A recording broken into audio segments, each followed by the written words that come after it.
You prepare your field, put in the manual labor, and look out at dry, severely compacted soil.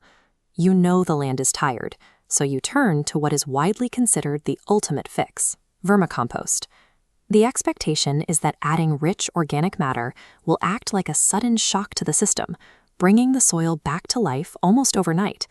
But weeks go by, the crops grow, you pull the harvest, and the results remain average. You didn't lose the crop, but you certainly didn't see the bumper yield you paid for. Finding the cause of this plateau requires looking past the quality of the compost and focusing on the volume actually reaching the soil. This bar chart plots expected crop yields under 3 specific scenarios: no compost, blind application, and optimized application. Notice that applying compost by simply guessing the volume barely moves the needle past using nothing at all. That minimal gap represents wasted capital.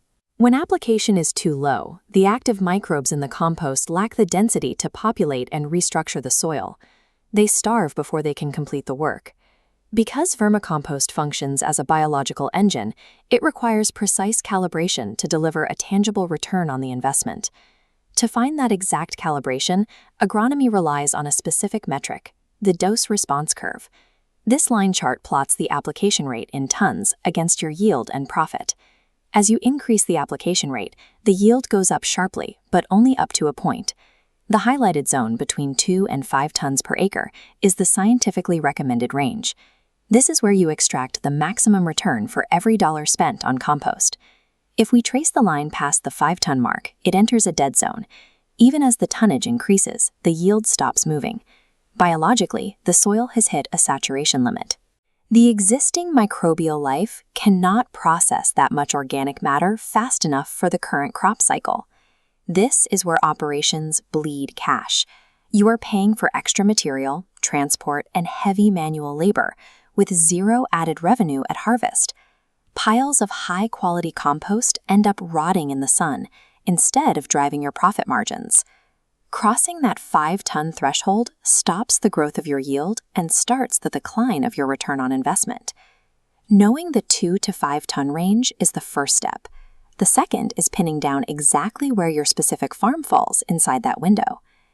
To calculate required tonnage, we use this dosage matrix, plotting crop demand on the horizontal axis and soil health on the vertical.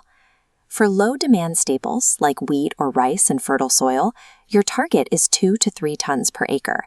At this volume, the compost acts as a stabilizing force, replacing the nutrients drawn out by the previous harvest and keeping the microbial ecosystem active. However, this lower dose is not designed for restoration. If your soil is heavily compacted or stripped of organic matter, 2 tons won't be enough to rehabilitate the land. But for maintaining healthy ground, this lighter dose protects you. Commodity pricing for staples is tight, and minimizing input costs is crucial for survival. For staple crops on decent land, staying within that 2 to 3 ton limit is the most reliable way to preserve your profit margin. The scenario changes for high-demand cash crops, like tomatoes, cabbage, or cauliflower. Moving to the opposite corner of the matrix, for heavy feeders or repairing degraded soil, the requirement jumps to 4 to 5 tons per acre. This maximum allowable volume delivers the dense nutrient load vegetables need to reach full market weight. The operational cost here is higher. You are buying double the material and committing to intense manual labor to spread it evenly. At this volume, how you apply it matters as much as the amount. Dumping 5 tons all at once isn't always the most effective strategy. This timeline shows a split application. You incorporate half the compost during land preparation and apply the second half during the early growth stage. This feeds the crop exactly when its energy demands peak. The catch is the labor constraint, as a split application requires 2 separate passes across your fields. While heavy feeders demand the maximum tonnage and double the work, the resulting structural transformation in your soil justifies the higher initial investment. There is one variable that overrides your calculations. The math only works if the material itself is biologically active. On the left is mature, premium compost, dark, textured, and crumbly. On the right is poor material that resembles sticky, dense mud.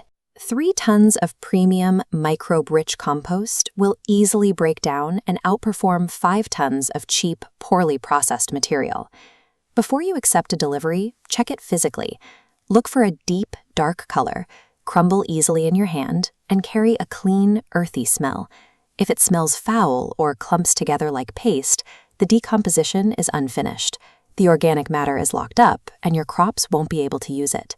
Vetting your supplier for quality allows you to buy less total tonnage while achieving higher biological efficiency in the field. Long-term soil health and operational efficiency depend on a move away from bulk application toward precise biological management. This flowchart organizes your choices based on your specific operational goal. If your goal is to maintain decent soil and grow staple crops, follow the first branch. Target 2 to 3 tons applied during land preparation. If maximizing yield for vegetables or repairing depleted land, take the second branch, 4 to 5 tons split between land prep and early growth. If applying more than 5 tons per acre, follow the third branch. That path leads directly to wasted capital. Calculate your target, verify your material, and stay strictly within that 2 to 5 ton window. Let precise dosing dictate your harvest.